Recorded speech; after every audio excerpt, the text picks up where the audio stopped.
4chan est un réseau d'échange d'images, dit en anglais image board, permettant la création de discussions autour de divers sujets séparés. Si à la base ce forum était utilisé uniquement pour discuter d'anime et de culture japonaise, l'essor d'internet et la popularisation du site a permis la diversité des sujets, où les plus connus sont les boards X paranormal, Poll pour tous les sujets politiques, ou encore Bi qui est un board poubelle où l'on peut poster les choses les plus aléatoires. Ce qui a rendu 4chan aussi populaire à l'aube d'internet n'était pas seulement parce qu'il était l'ancêtre des réseaux, mais aussi et surtout puisqu'il a la particularité d'être anonyme, c'est-à-dire que n'importe quelle personne était capable de poster ce qu'il voulait sans divulguer son identité ou même un quelconque pseudonyme. En fait, la seule chose qui permettait d'identifier les messages était un simple numéro unique généré à chaque message permettant le suivi de la conversation, et même si c'est vachement compliqué de savoir qui parle dans une conversation, l'anonymat a permis le développement d'énormément de liberté d'expression et peut-être parfois, voire très souvent, un peu trop de liberté d'expression, même si je reviendrai dessus en détail tout à l'heure. En résumé, 4chan est en quelque sorte le réseau qui a inspiré tous les autres réseaux que l'on connaît aujourd'hui tels que Reddit ou Twitter, et a énormément participé à la culture d'internet que l'on connaît aussi aujourd'hui, que ce soit dans la manière de parler, dans la création de concepts que l'on utilise encore comme les threads, ou encore les innombrables mèmes qui se sont vus naître sur les boards de 4chan et qui ont été propagés partout sur les autres réseaux jusqu'à aujourd'hui, ou encore ironiquement les 77 règles d'internet qui sont pour la plupart plutôt vraies et qui perdurent jusqu'à maintenant. Et c'est justement pour tout ça que 4chan a accumulé énormément d'appellations comme la poubelle d'internet, le repère de détraqués, le temple du mème ou l'ancêtre des réseaux, mais quoi qu'on en dise, ce site a forcément eu un énorme impact sur les nouvelles générations dont je fais partie moi-même, et ce même si vous ne connaissiez pas ce forum jusqu'à il y a quelques temps. Et pourtant, 4chan est mort il y a de ça plus d'un mois, puisqu'en effet, le 15 avril 2025, le site a été complètement hacké.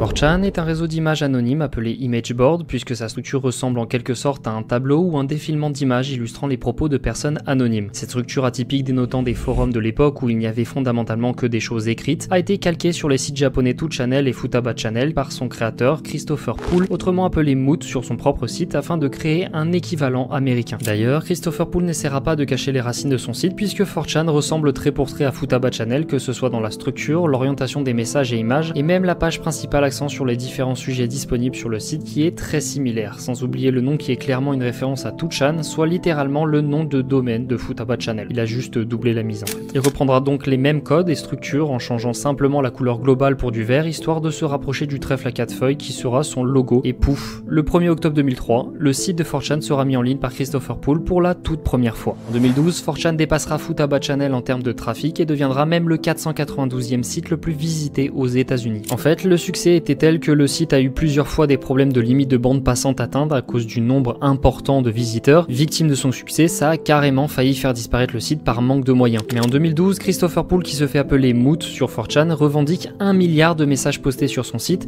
et se sera même fait élire personnage le plus influent du monde en 2008 sur un sondage ouvert du Times. Et ce, grâce à son nouveau site 4chan qu'il a réussi à maintenir pour qu'il s'adapte au nombre incroyable de visiteurs. Mais malgré tout, Christopher Poole décidera de quitter le bateau en 2015 en refourguant le site à succès au créateur japonais de 2channel, le site qui a grandement inspiré 4chan. Super, la boucle est bouclée et le site peut continuer d'exister pour les nombreuses grosses communautés qui l'utilisent quotidiennement. La grosse particularité de 4chan était que justement tous les messages étaient anonymes et qu'en plus de ça, les données utilisateurs étaient supprimées au bout de 24 heures pour garantir une intraçabilité de ces messages. C'était quelque chose qui avait vraiment plu aux utilisateurs et qui a favorisé son ascension, faisant de 4chan un temple de la liberté d'expression, car bien plus que l'anonymat, ce qui plaisait aux utilisateurs était surtout la modération qui était très faible. Vous connaissez bien maintenant, mais la modération est ce qui permet de filtrer les débordements que l'on peut avoir sur un réseau social pour rendre le site le plus agréable possible pour tout le monde en théorie. Par exemple, sur YouTube, si vous mettez une insulte en commentaire, le message sera reconnu par un algorithme et il sera ensuite placé en quarantaine,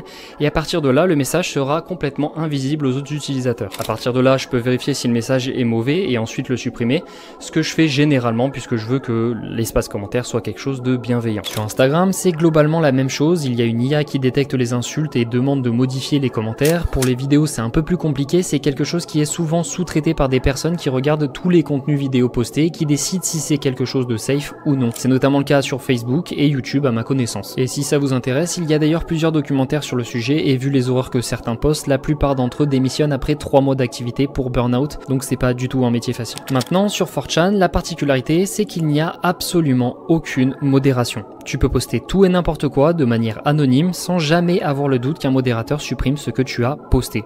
C'est à cause de ça que le site est rapidement devenu le théâtre d'histoires absolument horribles et complètement ahurissantes en faisant ressortir le pire de ce qu'on pouvait retrouver chez l'être humain, notamment la formation de communautés fascistes, misogynes, des groupuscules racistes et terroristes ou encore des threads entiers où des tueurs en série postent leurs trophées dans le plus grand des calmes. Et même si j'en ai déjà parlé dans cette vidéo, j'ai toujours un PDF entier d'histoires atroces ou cheloues qui n'attendent que d'être racontées. C'est dire à quel point ce manque de modération est terrible pour l'évolution du site.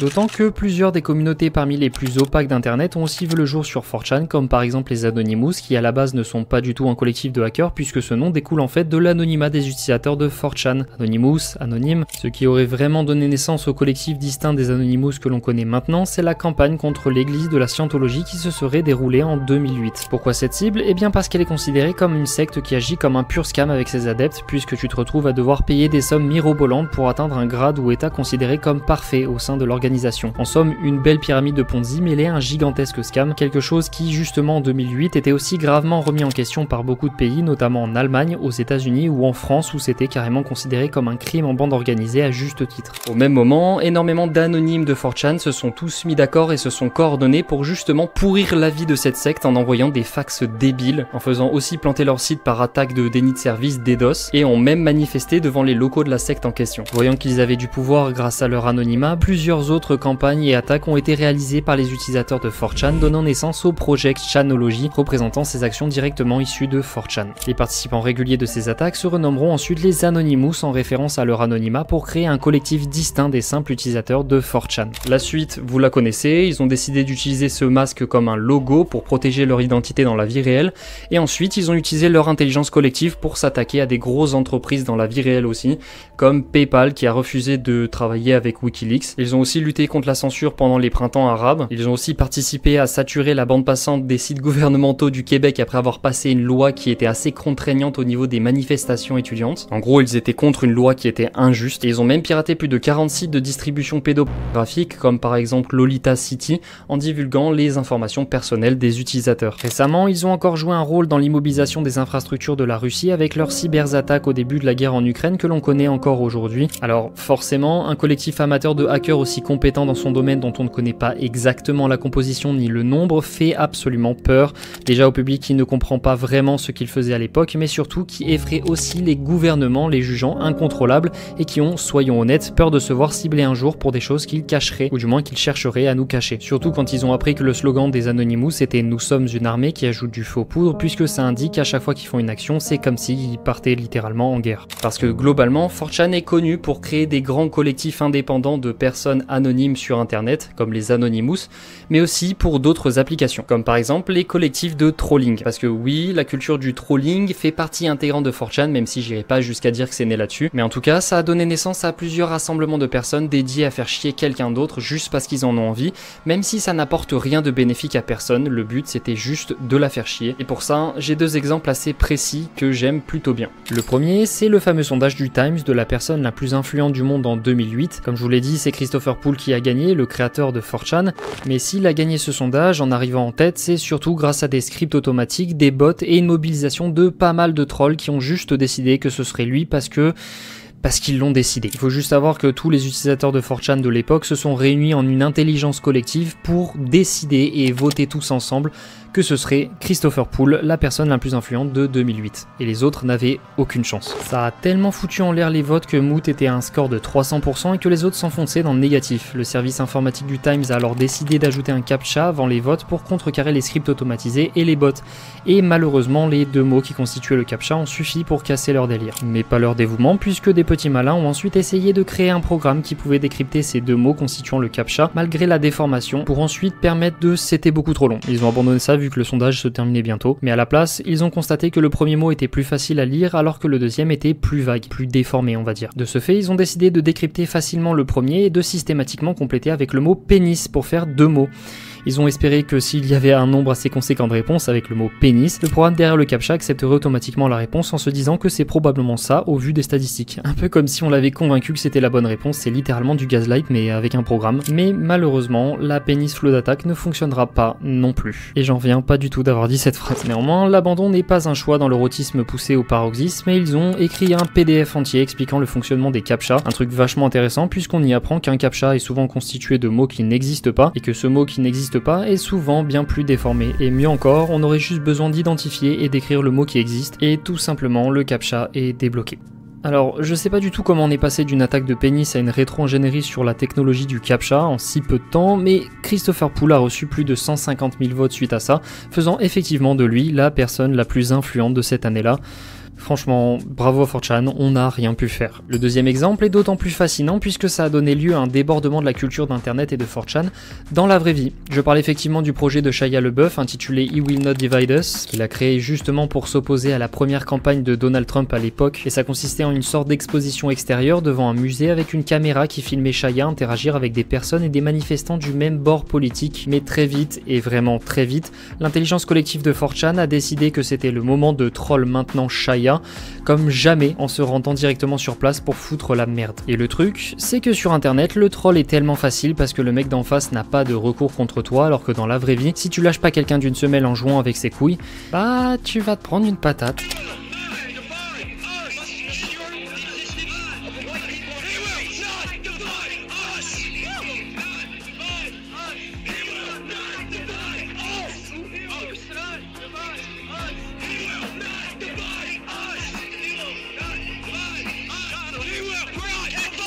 Hey, Shiloh. Hey.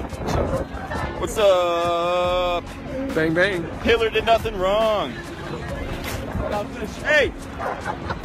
Why do you attack me? Et c'est d'ailleurs ce qui est arrivé. Shia LaBeouf s'est battu avec un des trolls sur le lieu de son exposition, faisant d'ailleurs intervenir les forces de l'ordre. Mais à ce moment-là, c'était la pire réaction à avoir conformément à la règle 14 d'internet. Ne vous disputez pas avec un troll ou alors ça signifie qu'ils ont gagné. Et à ce moment-là, 4chan avait gagné. Mais aussi, 4chan avait compris que Shia était réceptif à leur trolling. Donc quand Shia a décidé de continuer sa manifestation contre Trump en filmant cette fois-ci un drapeau 24 h sur 24, et bah 4chan a décidé de rassembler tous les cerveaux autistes de la plateforme pour localiser ce drapeau et le décrocher. Shia s'énervera et recommencera encore, et encore, et encore. Parce que 4chan a décidé que c'était drôle et ça localisait ce foutu drapeau à chaque fois, même si les seuls indices étaient un avion qui passait dans le ciel ou le type de bois utilisé pour le chalet dans lequel était entreposé son drapeau. Personnellement, j'ai toujours trouvé que c'était une des histoires les plus folles de tout internet confondu. Je vais pas vous en dire plus parce que The Great Review a fait une excellente vidéo dessus avec beaucoup plus de détails que ce que je viens de vous raconter. Mais parler de ça, ça me permet de faire le lien avec une communauté assez spéciale sur 4chan qui idolâtrait Donald Trump et qui a probablement participé au raid absolument abusé que s'est pris Shia LaBeouf jusqu'à le rendre dépressif. Tout ça a commencé sur le board de Paul de 4chan en octobre 2017, donc au tout début du premier mandat de Donald Trump. Un utilisateur qui se fait appeler Q se fait aussi passer pour une personne haut placée dans l'administration de Trump et commence à propager des théories complotistes sur le fait que Trump serait un héros qui lutterait comme un sauveur contre les méchants pédophiles alors que le nom de Donald Trump est mentionné plusieurs fois sur la fameuse liste d'Epstein. Bref, c'est pas le sujet mais c'est assez ironique. À partir de là, on assiste ni plus ni moins qu'à la création d'une nébuleuse qui gravite et adhère aveuglément à toutes les théories fumeuses qui ont été dites et qui ne sont probablement qu'un simple troll d'une personne qui s'ennuyait. À tel point que cela créait plus tard une secte appelée QAnon, érigeant ainsi Trump comme le pilier, la fondation de leurs croyances, que je précise sont basées sur absolument rien à part de la désinformation. Mais bon, faut pas trop en demander aux supporters de Trump. En fait, l'origine de ce mouvement a démarré en 2016 avec l'affaire du Pizzagate qui est déjà digne d'un scénario de mauvais film ou alors d'une névrose de personnes qu'il faudrait interner. Pour la faire courte, le Pizzagate est né suite à une théorie du complot autour de John Podesta et d'Hillary Clinton suite à la divulgation de courriels privés sur le site Wikileaks. Dans plusieurs de ses messages, John Podesta mentionne des choses comestibles comme du fromage, de la pizza, des pâtes, des hot dogs, bref, pas de quoi s'alarmer, sauf pour un anonyme pro-Trump de 4chan qui voit clairement des messages codés sous-entendant des actes pédocriminels criminels, notamment à cause des mots pizza et fromage souvent employés, parce que les initiales en anglais de ces deux mots font child porn, soit pédopornographie en français. Le truc, et pour pas aider, c'est que Bill Clinton, le mari de Hillary Clinton, avait plusieurs fois fréquenté Jeffrey Epstein, encore lui, apparaissant aussi donc sur sa fameuse liste et étant aussi accusé de faire partie de ce trafic d'enfants. Et ça, ça a pas du tout aidé notre anonyme pro-Trump de faire la part des choses, et donc il a propagé sa théorie au maximum sur 4chan. Je vous passe l'intégralité de tous les signes qu'ils ont trouvés pour complexifier encore plus cette affaire, jusqu'à croire que le logo de la pizzeria Comet Ping Pong était ouvertement pédophile parce que leur logo ressemblerait à un papillon aussi utilisé par cette terrible communauté en ligne. Pire, le personnel de la pizzeria en question reçut plusieurs menaces de mort, et pire encore, le 4 décembre 2016, un homme s'est pointé à la pizzeria muni d'un fusil d'assaut AR-15. Il aurait menacé les employés, tiré le feu plusieurs fois dans l'établissement sans blesser personne, et aurait expliqué à la police qu'il est venu enquêter lui-même depuis la Caroline du Nord pour libérer les enfants de l'esclavagisme sexuel.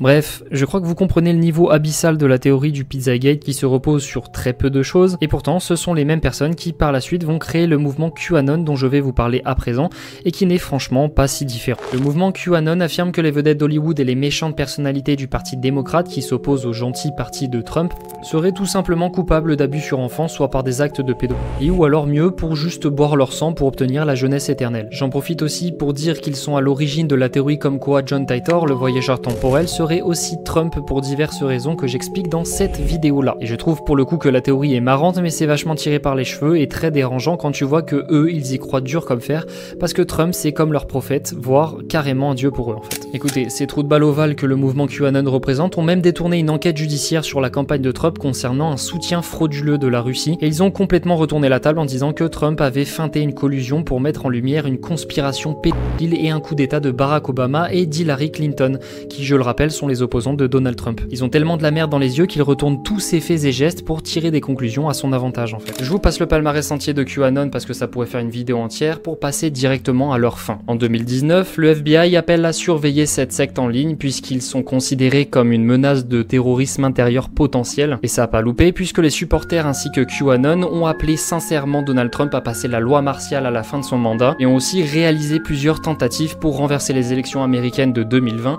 lors du potentiel second mandat de Donald Trump qu'il a perdu. Culminé par le bordélique assaut du Capitole par les supporters de Trump dont Trump lui-même a participé, ainsi que le mouvement QAnon qui le vénère. Suite à ça, le mouvement a subi une forte répression sur les réseaux, 4chan inclus, alors que la modération est pourtant quasi inexistante, c'est dire l'ampleur du délire de ce groupe. Les QAnon décident alors de coloniser un autre site similaire qui n'essaiera pas de les contraindre cette fois-ci, et ce site c'est 8chan qui s'appelle désormais 8kun, mais j'en reparlerai brièvement tout à l'heure. Outre ce collectif d'extrême droite qui soutient Trump en l'érigeant comme un prophète, à partir des années 2010, il y a eu un nombre croissant de personnes participant au bord de pôle de 4chan en se décrivant comme appartenant à ce qu'ils appelaient la droite alternative, qui, si vous voulez, n'est ni plus ni moins qu'une ultra extrême droite conservatrice, ou alors simplement une excuse pour propager des messages complètement racistes, misogynes et surtout explicitement néo-nazis. Une partie d'entre eux iront même se retrouver sur le board R9000 qui a implémenté un bot pour modérer la section en interdisant les republications exactes. Ça permettait en gros de poster son propre post personnel pour parler de sujets uniques, et c'est notamment ce qui a donné le format Green Text où les utilisateurs partageaient des confessions personnelles ou des résultats d'interactions sociales souvent ratées ou hilarantes. Et vous avez probablement vu des gens les repartager sur TikTok ou Insta Reels par exemple. The villain.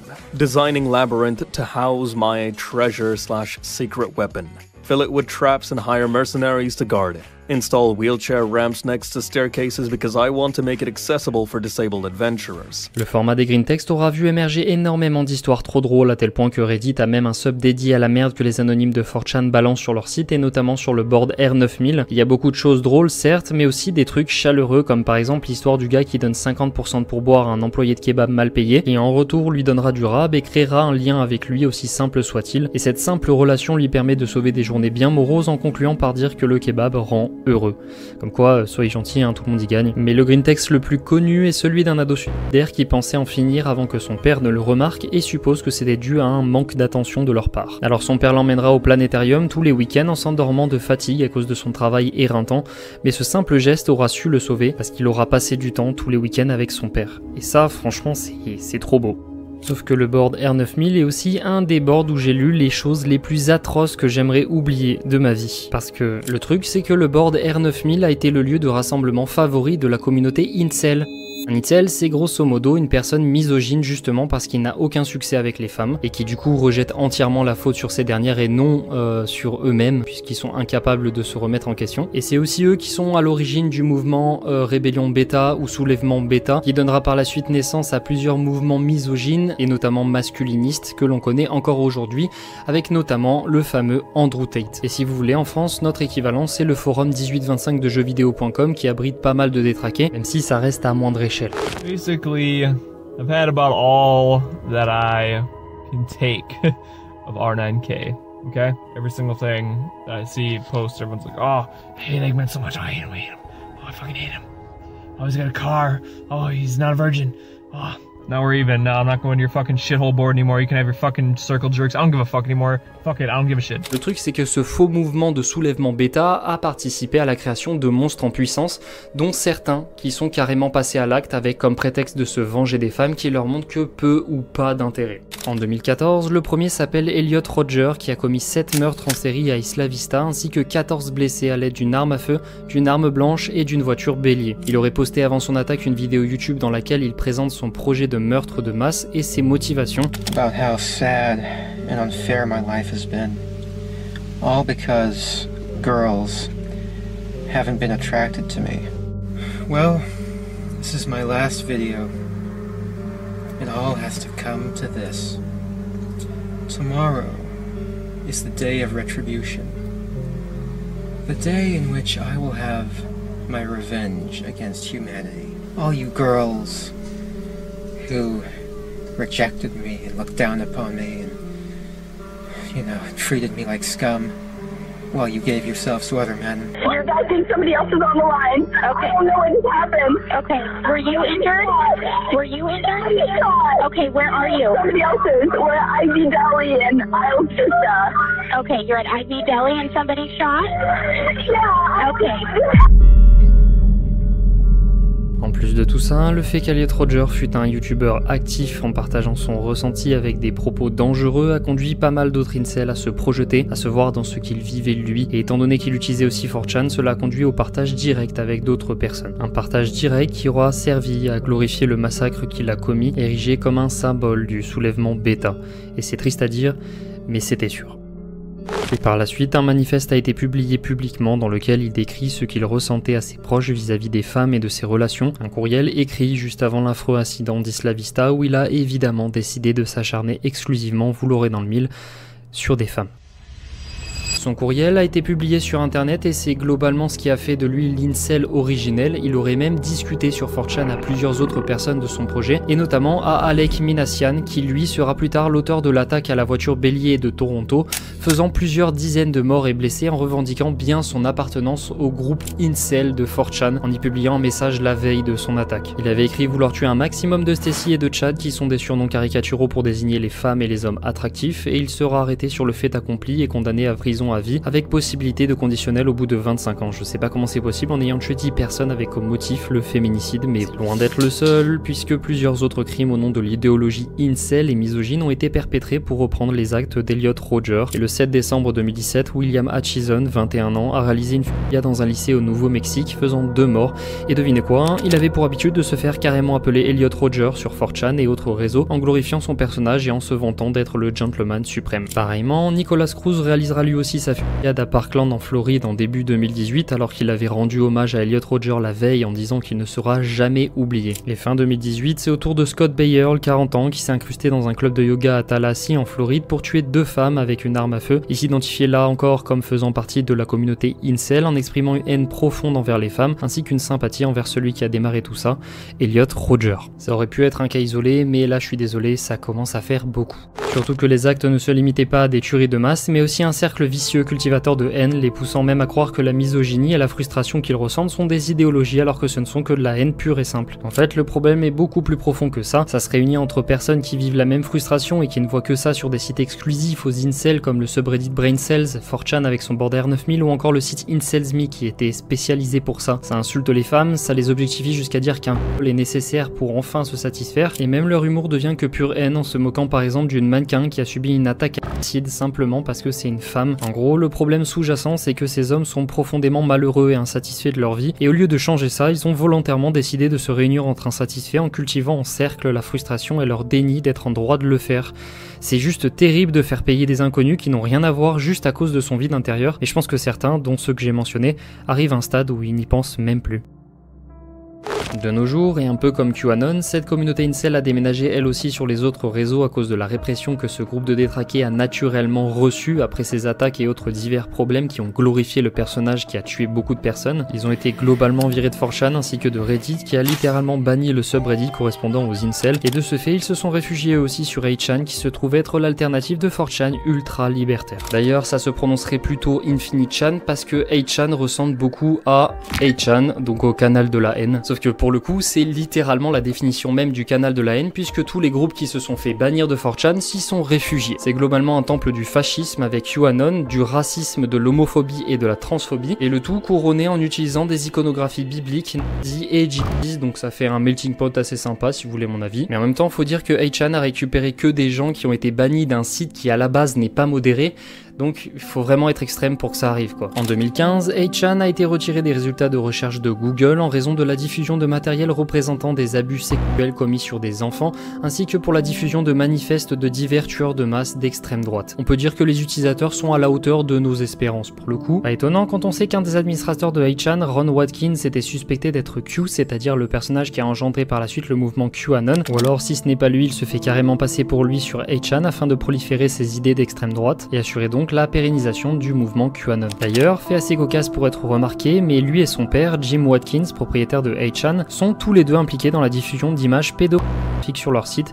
Cocasse étant donné que QAnon visait justement à dénoncer ce genre d'actes, mais dans le parti opposé à Trump. Et globalement, il y a eu plusieurs autres copies de 4chan qui se sont vues naître pour récupérer justement les bannis et autres personnes qui se sentaient plus assez libres dans leur comportement extrême. Et il y a notamment 7chan, spécialisé dans les invasions et les cyberattaques, qui a été créé en 2007 après la suppression du board I de 4chan, qui lui aussi était pour le coup spécialisé en invasion avant que ce soit jugé un peu trop, agressif ou illégal en fait. Mais maintenant, en 2025, 7chan, c'est surtout un site de partage de fury porn, et un ami m'avait dit que les gars spécialisés en cybersécurité étaient souvent des furies, et bah maintenant je le crois sincèrement, hein, désolé de pas t'avoir cru. Sinon, il y a aussi le site WizardChan qui regroupe les incels et les vierges de plus de 30 ans, surnommés les mages noirs. Et d'ailleurs, il y a une charte qui indique ton statut en fonction de l'âge que tu as tout en étant vierge, et ça me faisait vachement marrer au lycée pour le coup. Sauf que ça avait beau me faire marrer à l'époque, la communauté de WizardChan sont des gens foncièrement misogynes, en affirmant que les femmes sont des succubes qui sont victimes de leur attirance pour les hommes charismatiques. Voilà. Il y a encore plein d'autres copies de 4chan spécialisées dans certains types de contenus ou d'autres trucs chelous comme par exemple lolco.farm, 4chan, 22chan, LaneChan ou encore GuroChan qui s'est concentré sur le contenu gore et trucs impossibles à regarder sans détourner les yeux. Et ce, depuis que 4chan a resserré la vis sur ce type de contenu, même si j'en ai vu pas mal en traînant sur le site dernièrement. Je vais terminer en vous parlant donc du dernier site, SoyJack Party ou autrement appelé Sharty, qui a vu le jour en 2020 et qui consiste à la publication de SoyJack dans chaque thread qui reprennent la même structure que 4chan. En fait, la communauté de ce site provient du board Q&A de 4chan dédié aux questions que les utilisateurs pouvaient avoir concernant le site, en tout cas à l'origine, sauf que c'est finalement devenu une sorte d'usine à création de mèmes, dont les SoyJack. Donc comme pour énormément de mèmes, les SoyJack ont aussi vu le jour sur 4chan et sont d'ailleurs utilisés de la même manière que sur SoyJack Party qui lui a voulu en faire son axe principal, sa DA pour le site, histoire d'agrémenter chaque message d'un visage ou d'une image qui décrit l'état d'esprit de l'utilisateur au moment de la publication du message. À la base, le site devait être un simple mème sur le board Q&A et justement le premier post du créateur était un pauvre SoyJack débile pour dire qu'il avait créé un image board dédié à ce mème et que c'était un boss de manière ironique sans vraiment se prendre au sérieux. Sauf que le site, bah, il a bien fonctionné et il a même cumulé 2,6 millions de posts en 2023. Et en vérité, il y a eu énormément de personnes qui ont accroché au concept parce que c'était assez original pour un réseau et qui se sont même impliqués dans la création de nouveaux SoyJack, comme par exemple le Imjack ou le Chudjack. Et il y en a plein que vous avez forcément forcément vu sur jeuxvideo.com, sur Twitter ou sur d'autres réseaux. Moi-même j'en ai plein dans ma galerie, donc voilà, c'est quelque chose d'universel maintenant. Le truc, c'est que le site accueille aussi toutes les pires ex-communautés de 4chan, incluant l'extrême droite, la culture du trolling, ou encore les incels qui se sont cachés dans le board de feed de Soyjack Party, qui à la base était dédié au fitness, mais qui a vite dérivé dans des choses plutôt misogynes et transphobes aussi. Rien que lorsqu'ils étaient encore sur le board Q&A de 4chan, ils s'amusaient déjà à raid le board LGBT juste pour s'amuser, donc ça indiquait déjà à peu près le niveau. Autre fait notable, le site était par conséquent assez mal aimé et a donc été la cible de plusieurs attaques sésame qui consistent à publier en masse des contenus reliés à l'abus sexuel sur un enfant grâce à des bots pour que le site se fasse radier des moteurs de recherche, ce qui est déjà absolument horrible pour les victimes, mais qui est aussi pas spécialement cool pour le site. Et c'est peut-être dans l'optique de se venger que Soyjack Party a littéralement hacké 4chan il y a de ça un mois. Pour vous la faire courte, l'infrastructure de 4chan est un site vieillissant avec des serveurs qui ont été achetés pour pas cher genre 10 ans plus tôt et qui n'ont toujours pas été remplacés, c'est-à-dire que même le code source écrit en PHP, qui est déjà très vieux, avait énormément de failles et d'erreurs qui étaient dangereuses pour le site et qui n'ont jamais été corrigées, et c'est d'ailleurs ce qui a justement causé la chute du site par les hackers. En fait, c'est simple, il y avait tellement de trucs à exploiter pour pouvoir hacker le site que je comprends pas comment il a pas été hacké avant. Pour le coup, il y a quelqu'un de chez Soyjack Party qui s'est rendu compte qu'on pouvait simplement insérer un script caché dans un PDF et ensuite publier ce dit PDF sur un des boards de 4chan où c'était possible de le faire. Et à partir de là, pouf, le site était hacké. C'est littéralement une technique ancestrale de hacking qui pourra rendre nostalgique pas mal d'experts en cybersécurité de ce que j'ai compris.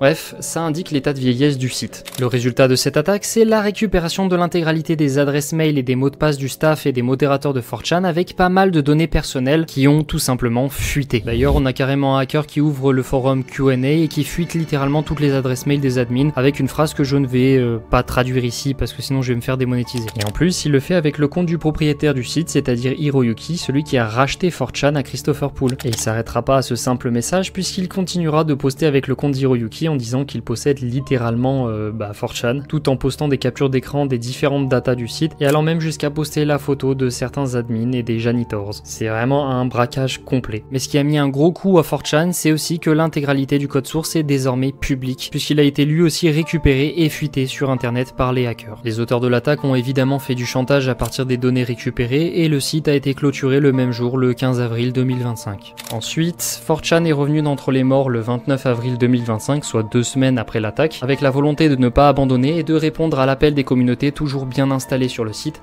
sauf que personne n'était au courant que 4chan était de retour. En fait, personne n'en parlait, et ça pose une question flagrante. Est-ce que 4chan n'était pas déjà mort ?